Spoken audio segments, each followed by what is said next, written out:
Hello, my name is Jenny Bartlett, and I'm going to be your instructor for your Families and Diversity course for the next 10 weeks. I like to send a little welcome video to all of my students just to demonstrate how it is that I lay out my Brightspace page for easy navigation. So here goes. Follow along. Here's your main page where I will post any announcements. As you can see right here is a little welcome announcement. And on that welcome announcement, I'm inviting you to send me an email to introduce yourself if we've never worked together before. On this side of the main page of the course, you'll see all of the upcoming assignments that you have and work to complete. So you can see a little calendar here that outlines all of your due dates. The bulk of what you will need to access during this course is found under content.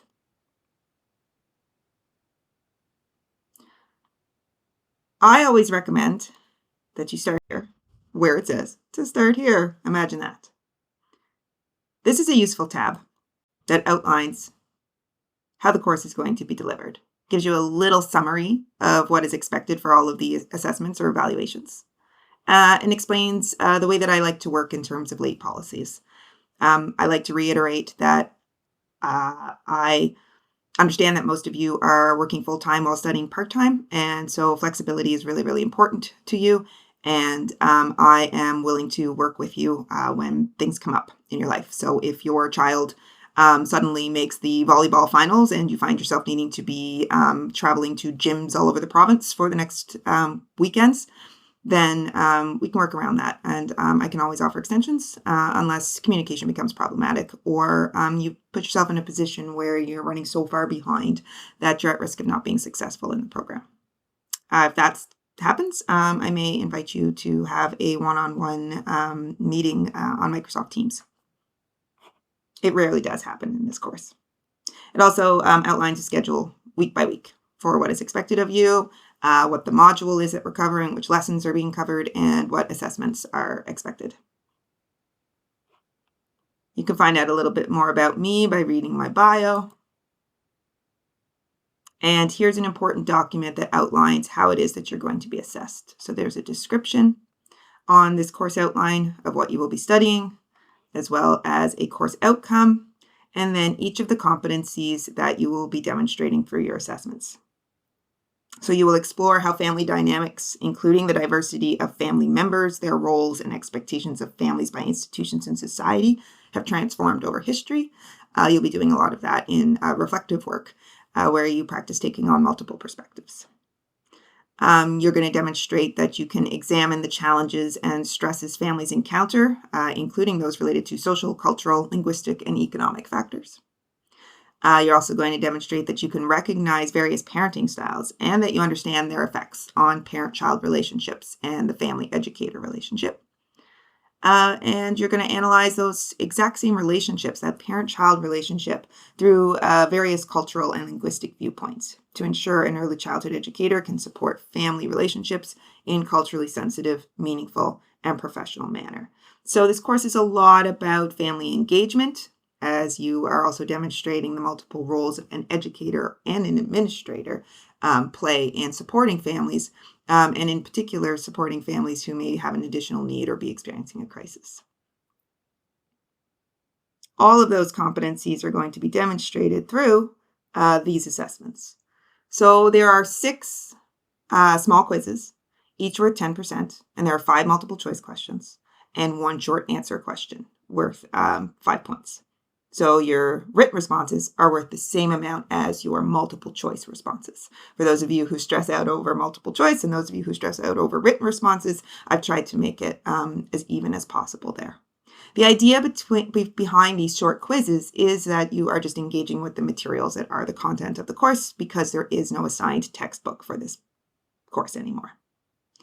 They are open book, and I'm air quoting that even though you can't see me, meaning that you can navigate your modules to find the answers if you need to, but they are timed. So it's important that you do your quiz after having tried to digest some of the content a little bit first.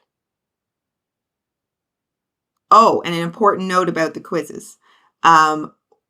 Once you complete the quiz and have submitted it, you will only see the points earned for the multiple choice. So if you got one wrong, it'll appear that you have a 4 out of 10. So you're like, oh no, I failed, but don't worry, you haven't. I have not yet put in the points for your written responses because that has to be done manually. And I will do that within a couple days after the due date. Another assessment that you're going to be doing is a generational interview discussion, and that is an online discussion where you guys are going to do a little bit of informal research, asking people you know about their experiences over time as a parent or as a child or as a grandparent even. And then we're going to engage in a week-long discussion, replying to one another about that as well, and I hope to jump into that discussion a little bit as well. And then the large project that you guys are going to be working on is using the collaborative assessment tool Reflective Guide, which you should be familiar with if you are an early childhood educator here in New Brunswick. I understand that some of you may not be currently working with children and their families in a licensed early learning center. If that is the case, we can work together to develop an alternative assessment for this project that will give you the opportunity to demonstrate the same kind of competencies, have the same kind of experience, but take out the requirement to actually implement a plan with children. So if you fall into that category, make sure you send me an email right away because I would like to personalize those alternate assessments based on what it is that you're actually doing. And we'll need a couple of weeks to figure that out before it's time to start working on it. This course outline sort of serves as our contract. Now that I've gone over it with you, you know what to expect of the course.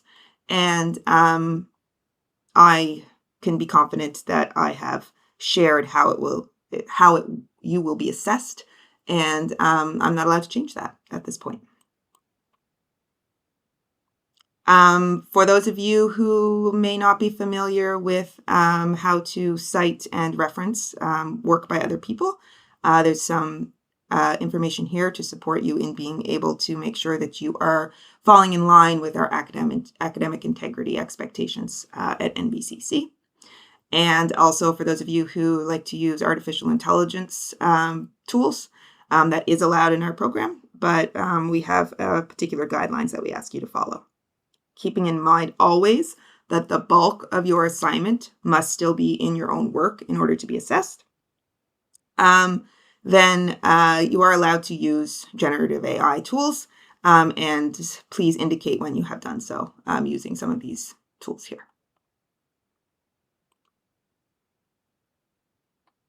There's a great deal of information here about how to get help with technology and how to get help with other services provided by NBCC, as well as the software that you might need to complete some of your assessments.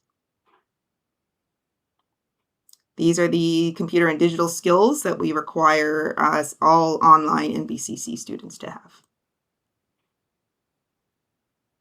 And now here we are into the meat of the course. While there are 6 quizzes, there are also these 2 assessments, and here you can find detailed directions and an explanation of what is expected for each of those assessments. So there's a little overview, there's step-by-step directions, and there's often little bolded hints that will point you in the right direction to make sure that you are including everything that is required of each assessment.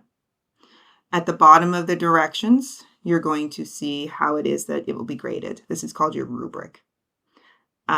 So for this discussion post, for example, to get the highest score possible, you would be required to respond to all 5 of the prompts. And in those responses, you would be demonstrating a strong understanding of the theory called family systems theory that we are covering in the first few weeks of this course. Both of those assessments are laid out in sort of the same way, your discussion and your project. Your project does require that a proposal is submitted prior to starting the implementation of the project. And there is a form that you can fill out to complete that proposal. I'm going to go back to the table of contents now. Once you go into each of your modules, that's where you'll find the learning materials. Each module has an introduction that outlines exactly what competencies we're going to be covering, what sort of tasks you're going to be asked to complete, and also how that module is going to be assessed. So in the first module, you're going to complete 2 quizzes, and you're going to work on your generational interview discussion. As you click through, you will find that lesson 1, as all lessons do, has a little bit of an introduction. In this course in particular, it's a good idea to pay attention to the bolded words, because that is the really important stuff that you're most likely to see pop up on your quizzes. After the introduction, you'll have a couple of little exercises that you might be worked through, or some readings to complete. And remember all of the content that you need. There is no textbook for this course anymore. And so everything that you need is going to be right in the Brightspace content. It is important that you read this and that you also are taking notes while you go through it. Oftentimes you will find little phrases that say "in preparation for your quiz," and that's me trying to point you in the right direction on what to focus on if there's a lot of content, like these reality checks. And there are a couple questions on that first quiz about these reality checks. Again, you can see a little bit of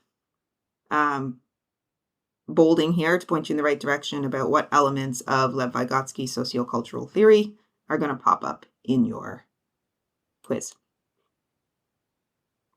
And then you can find the quiz at the end of the module. It gives you a little bit of a description and how long you have to complete it, and what to do if you run into technical difficulties during your quiz.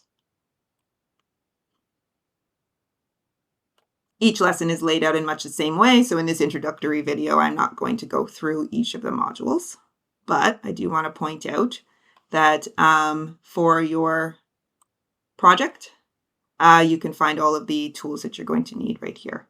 So if you're somebody who has not worked in a licensed early learning and childcare facility in New Brunswick in recent years, you may need to familiarize yourself with the New Brunswick Curriculum Framework or with the collaborative assessment tool in order to be able to discuss an alternate assessment for that large project that you will be doing on family engagement and involvement. You can always find your grades up at the top. And as I finish grading, it will be published and you'll be able to find all of your progress right here. When you need to submit an assignment, you do it through here. You click on assignments, and then you'll be able to see the 2 drop boxes. This is the form that you'll need to download and fill in to complete this assignment. You can also see how that assignment is going to be assessed with your rubric. And to submit it, you just click this Add File button and upload it from your desktop. You can click and drag, or you can actually just hit upload and search for it wherever you have saved it on your computer. Then you hit add.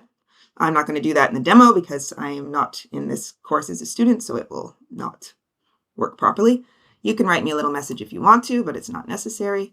And then you can hit submit. And you will receive a receipt via email that you have indeed successfully submitted your assignment.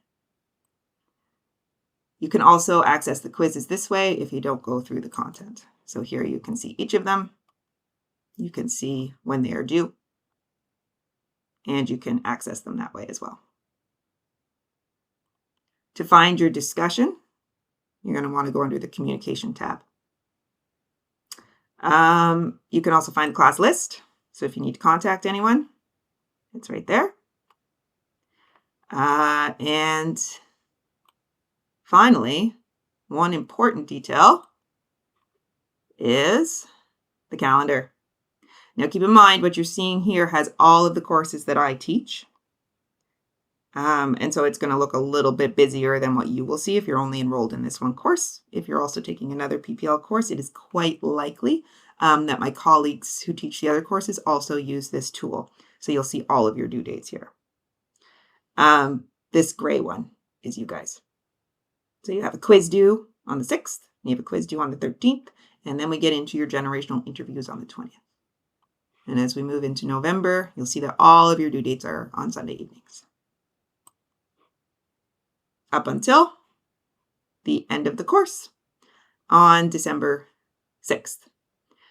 There's also a little course survey that my boss would like you guys to fill out once you've completed the course.